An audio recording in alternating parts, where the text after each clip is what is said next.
Menurut saya kalau tugas mencari dan menolong itu bukan hanya tugas seorang laki-laki, semua orang pun bisa. Menurut saya begitu. Untuk hal terberat menurut saya setiap operasi pencarian orang itu menurut saya semua itu berat. Menurut Semuanya saya berat, siap ya, Mbak? berat. Karena kita kan menyelamatkan orang gitu kan. Tapi hal berat tersebut bisa dikalahkan dengan disiplin, komitmen dan kerja keras. Korbannya itu mau ke masjid itu kan menggunakan perahu jukung ya. itu kan.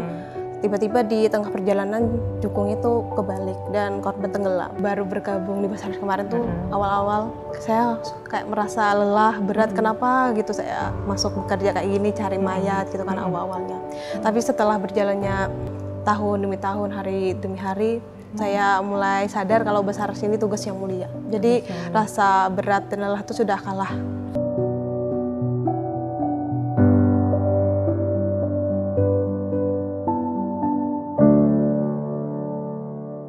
Assalamualaikum warahmatullahi wabarakatuh. Apa kabar pemirsa setia TV Tabalong? Senang kembali berjumpa dengan Anda bersama saya Maisyanti akan memandu pemirsa selama 1 jam ke depan dalam program Berbagi Kisah. Pemirsa, episode kali ini kita akan mengangkat tema kisah perjuangan personil perempuan Basarnas Tabalong. Di studio kali ini telah hadir narasumber kita. Beliau merupakan satu-satunya personil perempuan Badan SAR Nasional atau Basarnas Tabalong, Mbak Ayu Zubaidah. Siap. Assalamualaikum Mbak Ayu. Waalaikumsalam warahmatullahi Siap, wabarakatuh. saya langsung terkejut, luar biasa. Sudah terbentuk terpola ya siap. Mbak ya. Terbiasa, siap. Iya. Sehat Mbak? Alhamdulillah sehat. Alhamdulillah sehat. Mbak Ayu, sudah berapa lama Mbak Ayu mengabdi atau bergabung di Basarnas ini? Saya mengabdi di Basarnas ini dimulai dari tahun 2017 sampai dengan sekarang. 2017 sampai Siap. sekarang. Lama juga Mbak ya. Siap. Kemudian tugas utamanya itu sebenarnya apa sih Mbak? Tugas saya di Basarnas yaitu mencari dan menolong karena jabatan saya sebagai rescuer atau penyelamat. Mencari dan menolong? Siap. Mencari dan menolong. Wah, luar biasa Mbak. Kenapa Mbak jadi Mbak Ayu itu berminat bergabung di Basarnas? Ceritanya kayak gini, dulu kan kalau habis lulus sekolah itu kan niatnya mau kerja gitu, yang penting dapat penghasilan tetap. Jadi kemarin tuh kan ada penerimaan Basarnas, saya coba daftar. Awalnya juga itu saya belum tahu pasti itu detail pekerjaan Basarnas itu bagaimana. Yang saya tahu Basarnas itu tugasnya kemanusiaan. Kan saya juga suka di lapangan kan, jadi saya coba daftar di Basarnas. Jadi sebelumnya itu suka di lapangan. Siap. Dulu waktu sekolah berarti mengikuti kegiatan-kegiatan pramuka, paskibraka. Oh, seperti itu. Kemudian Mbak, orang tua mengizinkan Mbak, karena kan ini identik dengan laki-laki ya pekerjaan seperti ini. Alhamdulillah dari awal saya daftar sampai sekarang orang tua mendukung dan mengizinkan. Mendukung. Ya. Saat ini berarti status Mbak Ayu PNS atau tenaga kontrak atau? Saya alhamdulillah sekarang sudah PNS, alhamdulillah. Alhamdulillah dari 2017 kemarin. 2017 itu saya masih tenaga kontrak. Sampai dengan awal 2020 itu kan ada penerimaan CPNS, saya coba masuk CPNS, alhamdulillah lulus. Kemudian itu pada saat mendaftar CPNS itu berapa banyak Mbak? Saingannya bisa diprediksi nggak? Atau lewat jalur mana itu? Kemarin kan itu jalurnya jalur umum kan, yang daftar kemarin itu ribuan kan, se-Indonesia itu kemarin yang daftarnya itu seluruh Indonesia. Siap, yang dicari jabatan saya itu kemarin 208 orang formasi jabatan rescuer yang dicari seluruh Indonesia. Berapa tadi Pak? 208. 208 Indonesia yang dicari. Siap. Saya kemarin ngambil formasinya di kantor SAR Banjarmasin. Saya daftarnya di kantor SAR Banjarmasin kemarin. Seleksinya secara online? Secara awal itu kan tes administrasi kan tuh kemarin daftarnya online. Tes administrasinya kan kemarin dikirim dokumen gitu online juga. Alhamdulillah tes administrasi itu saya lulus. Setelah lulus administrasi itu kan lanjut lagi tes CAT SKD. Alhamdulillah saya kemarin ikut tes CAT SKD itu lulus peringkat ke-6. tingkat ke-6 Siap. dari 200 banyak yang lulus itu ya? Ya pokoknya kemarin yang daftar banyak ini. Siap, luar banyak. biasa, Siap. Mbak. Saya ke peringkat 6 kemarin setelah tes CAT-SKD itu kan lanjut ke CAT-SKB. Kemarin tuh nggak langsung tes CAT-SKB karena kan kemarin itu kan terhalang oleh pandemi COVID kan. Jadi tertunda beberapa bulan gitu kan. Awal-awal Juni kalau nggak salah tuh Juni baru ada pengumuman tes CAT-SKB. Alhamdulillah sudah ada pencerahan nih mau tes CAT-SKB, saya lanjut. Alhamdulillah saya lulus tes CAT-SKB. Setelah tes CAT-SKB itu lanjut ke tes psikologi. Setelah psikologi itu lanjut ke tes kesehatan. Banyak sekali. Siap. Juga ya. Iya, habis itu lanjut ke tes kesemaptaan. Ada juga. Siap. Kemarin tuh kan karena COVID kan jadi tes kesemaptaannya tuh cuma saya tuh kemarin tes kesemaptaan tuh lari 2.400 meter. Kalau kemarin tuh kan kalau nggak corona kan pasti ada tes renangnya. Karena corona kan jadi renangnya ditiadakan dulu sementara sama tes fobia ketinggian itu ditiadakan karena COVID kemarin. Jadi dipangkas tes lari aja untuk kesemaptaan. Berarti ada diuntungkan juga ya. Walaupun menunggunya lama. Iya. Berarti hampir mirip dengan seleksi masuk kayak polisi, kayak tentara seperti itu ya. Terus Mbak, kenapa jadi bisa di Tabalong? Waktu itu memang ada formasi atau bagaimana? Walaupun mendaftarnya tadi di Banjarmasin ya? Ya kan masuknya kan di kantor SAR Banjarmasin. Kantor SAR Banjarmasin kan memiliki 1 pos SAR Kota Baru, 2 unit siaga SAR Tabalong sama unit siaga SAR Batu Licin. Kemarin kan nggak langsung saya dinas di sini setelah lulus CPNS tuh. Saya 1 tahun saya dinas di kantor SAR Banjarmasin, tepatnya di Banjarbaru. 1 tahun saya berdinas di sana, awal CPNS sampai dengan Prajab sampai diangkat jadi PNS. Kemarin saya di sana 1 tahun. Setelah awal Maret itu kemarin saya menghadap atasan agar saya didinaskan di Tabalong di daerah saya sendiri. Kebetulan memang ada juga di sini. Alhamdulillah disetujui oleh atasan saya berdinas di Tabalong. Seperti itu ya. Oke, kalau Mbak Ayu sendiri aslinya orang mana? Asli Tabalong. Asli Tabalong, berarti kembali ke daerah asal ya. Alhamdulillah. Oh iya ini. Terus Mbak, pendidikan terakhir Mbak Ayu ini apa sebenarnya? Pendidikan terakhir saya kemarin saya SMKN 1 Tanjung jurusan akuntansi. SMKN 1 Tanjung. Berarti pada saat tesnya PNS formasinya paling ini SMA. Oh, seperti SMA. itu ya. Siap. Saya kira ada memang pendidikan khusus untuk ini ya. Enggak, kemarin saya SMA. Untuk formasi reskuar itu lulusan SMA sudah bisa daftar. Sudah bisa mendaftar. Oke Mbak, banyak yang melihat seperti saya sebutkan tadi di awal bahwa pekerjaan Basarnas itu didominasi oleh laki-laki. Nah, bagaimana Mbak Ayu istilahnya bisa melihat hal tersebut sehingga kok bisa seperti itu, bisa bergabung dengan mereka, bisa kan agak susah. Apalagi di tengah-tengah tadi disebutkan bahwa Mbak Ayu sendirian. Bisa bersosialisasi dengan mereka, bisa bekerja sama dengan mereka, bagaimana itu Mbak? Menurut saya kalau tugas mencari dan menolong itu bukan hanya tugas seorang laki-laki, semua orang pun bisa. Menurut saya begitu. Terus bagaimana cara Mbak Ayu menyikapi khususnya di ini ya, Mbak Ayu di lingkungan kerja Mbak Ayu yang sendirian tapi dengan teman-teman yang laki-laki itu gimana? Cara istilahnya membaurnya itu ada tidak perbedaan dengan kalau seandainya Mbak Ayu bersama dengan teman-teman perempuan? Atau ada trik atau tipsnya? Kalau di Basarnas untuk dimulai dari seleksi, penugasan dan pekerjaan itu sama rata. Laki-laki, perempuan sama rata. Oh, sama seperti itu ya. Oke pemirsa, menarik sekali pembicaraan kita pada hari ini. Setelah iklan berikut ini kita akan lanjutkan obrolan kita mengenai hal terberat yang Mbak Ayu alami selama di Basarnas. Tetap di program Berbagi Kisah.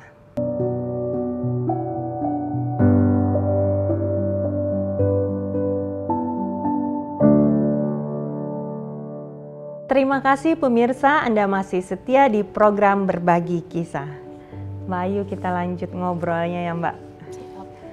Berapa jumlah personel di Basarnas Tabalong ini Mbak? Untuk personil di Basarnas Tabalong sekarang itu ada 7 personil. 7 personil, 4 PNS, 3 PPNPN atau pegawai pemerintah non pegawai negeri. Berarti 4 yang PNS ya Mbak? Siap. Itu sudah termasuk atasannya semua ya Mbak? Siap yang kemarin sama Bang Naga itu kemarin. Itu kan koordinator unit siaga SAR Tabalong. Kemudian wilayah mana saja yang di-cover oleh Basarnas Tabalong? Ada 5 kabupaten. 5 kabupaten Siap. dengan 7 itu ya? Siap dengan 7 personil.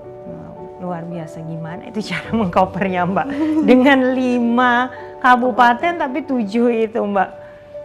Alhamdulillah sampai sekarang alhamdulillah sudah ditangani. Bisa ditangani ya, luar biasa. Siap. Kemudian pernah tidak merasakan atau menemui hal yang terberat baik itu bencana atau musibah lainnya selama di Basarnas? Untuk hal terberat menurut saya setiap operasi pencarian orang itu menurut saya semua itu berat. Semuanya berat. Siap berat. Karena kita kan menyelamatkan orang gitu kan. Tapi hal berat tersebut bisa dikalahkan dengan disiplin, komitmen, dan kerja keras. Alhamdulillah bisa teratasi semua. Disiplin, komitmen, dan kerja keras. Artinya semua itu sebenarnya berat ya? Iya berat sebenarnya. Tapi ya tadi karena adanya disiplin, komitmen, dan kerja keras. Oke, luar biasa Mbak. Kemudian tadi kan semuanya merasa berat tapi tidak menjadi berat karena ada 3 tadi ya. Kalau kejadian yang unik ada tidak Mbak? Atau yang berkesan lah? Kalau yang berkesan sih menurut saya ada. Ada. Berkesan itu pada saat kita menjadi bagian yang bisa membawa korban yang sudah ditunggu-tunggu keluarganya, menurut saya itu luar biasa. Iya, benar Mbak. Kalau yang unik? Kalau yang unik sementara sih nggak ada. Kesannya sih banyak. Iya, saya juga merasakan ya ketika apalagi orang hilang atau mencari tadi ya, ketika menemukan rasanya kita bahagia juga ya. Oke. Kemudian Mbak, kalau seandainya kan tugas Basarnas tadi mencari dan menolong. Kalau seandainya tidak ada yang dicari, tidak ada yang ditolong, apa kegiatan Basarnas Mbak?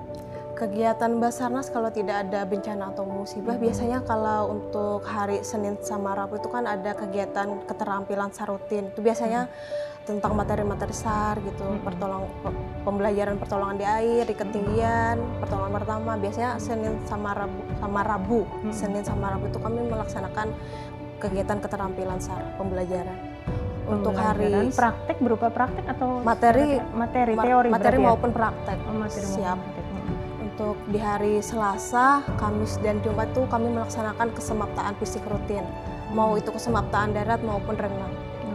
Terus kalau materi tadi yang hari Senin dan Rabu tadi ya, itu di mana tempatnya Mbak? Biasanya kami rutin itu di kantor, tepatnya di BPBD situ kan, gabung BPBD biasanya latihan bareng BPBD Kabupaten Tabalong, latihan bersama OPBS Tabalong biasanya mengundang. Kalau kesemaptaan? Kesemaptaan biasanya kami di kantor. Di kantor? Siap di kantor. Kalau renang biasanya kami di kolam renang stadion. Stadion ya. Oke. Mbak, tadi kembali lagi karena Mbak adalah satu-satunya bunga di tengah kumbang. Ya, itu ada tidak perlakuan berbeda menurut Mbak ya, versi Mbak ini ya, antara personil laki-laki dan perempuan di sana? Ya, kayak ada di awal tadi kan saya katakan dari penugasan, pekerjaan, semua pokoknya sama rata, nggak ngelihat laki-laki perempuan semua sama rata pokoknya. Berarti Mbak merasakan itu juga di sini tidak ada perbedaan. Itu ya? Iya, memang benar-benar tidak ada perbedaan. Siap. Oke, luar biasa. Kemudian ada tidak itu tadi kan ya di istilahnya ada kegiatan musibah. Nah, saya mau tanya ada tidak dalam beberapa tahun selama Mbak bekerja itu menangani musibah yang di luar Kabupaten Tabalong? Karena tadi di awal kan disebutkan bahwa mengcover 5 kabupaten ya. Kami kan mengcover 5 kabupaten, Kabupaten Tabalong, Kabupaten Balangan, Kabupaten Hulu Sungai Utara, Kabupaten Hulu Sungai Tengah, dan Kabupaten Hulu Sungai Selatan. Kemarin kan saya baru pindah sini kan per Maret tuh. Kemarin baru gabung sini sudah melaksanakan operasi SAR orang tenggelam di per Maret 2022. Siap. Oh, iya. Kemarin kan saya baru pindah ke sini kan, tiba-tiba sudah ada kejadian kemarin tuh di Desa Kayakah, tepatnya di Hulu Sungai Utara kemarin. Korbannya itu laki-laki umur 76 tahun. Kronologisnya kemarin itu beliau itu mau sholat Jumat. Kan dari rumah ke masjid itu kan harus melewati sungai. Kan daerah Kampung Tesana kan banyak sungai gitu kan. Kemarin itu kan korbannya itu mau ke masjid itu kan menggunakan perahu jukung ya. itu kan. Tiba-tiba di tengah perjalanan jukung itu kebalik dan korban tenggelam. Kemarin kayak itu kronologi saya siap. Kemarin tuh kami melaksanakan operasi SAR itu sampai 3 hari baru ditemukan korbannya. Innalillah. Jauh dari itu Mbak, dari posisi dia terbalik. Jauh, sekitar 1 kilo kemarin dari lokasi kejadian gitu. Habis itu ada kejadian di Desa Maradap, tepatnya di Kabupaten Balangan. Kemarin ada juga korbannya laki-laki umur 8 tahun. Itu apa? Sama tenggelam? Siap, kronologisnya itu dia itu mandi di sungai kan itu kemarin tuh debit air kan tinggi kemarin di Balangan tuh. Mereka tuh kan ngeliat air kan pasti mau mandi tuh kan anak-anak kan. Apalagi anak-anak. Siap, kemarin tuh lagi berenang sama teman-temannya, tiba-tiba tenggelam. Siap. Kemarin 3 hari juga baru dapat. Siap. Terus Mbak, kalau seandainya mau minta, ini kan istilahnya di luar kabupaten ya. Kalau mau minta bantuan ke ini Basarnas Tabalong itu ada ini nggak tahapan-tahapannya atau langsung dari pihak sana menghubungi di sini? Siap, langsung hubungi saja. Oh, langsung hubungi saja. Berarti masing-masing UPBS atau masing-masing ini udah ada nomor kontak nomor ini ya yang bisa dihubungi. Ada. Kami pokoknya standby 24 jam. Terus tugas terjauh yang dari 5 kabupaten itu di mana Mbak? Di Kandangan. Di Kandangannya. Ada kejadian selama ini Mbak? Yang khususnya selama Mbak ini? Alhamdulillah saya yang kalau di Hulu Sungai Selatan belum. Mudah-mudahan jangan Mbak ya. Siap. Terakhir kan yang kejadian kemarin kan di Desa Gumu kan kemarin terakhir tuh. Oh iya. Nah, siap. Yang Tuh kemarin itu ya. 4 hari kan baru ketemu kemarin tuh. Cewek kan kemarin tuh orang Loyang. Kan terakhir operasi. Lumayan lama juga itu ya. Siap. Kejadiannya hari Sabtu kan dapatnya hari Selasa itu. Iya. Siap korbannya. Lama juga Mbak ya. Oke Mbak, kita break dulu sebentar. Pemirsa, kita akan lanjutkan kembali obrolan kita, tetapi setelah iklan berikut ini. Tetap di program Bakisah.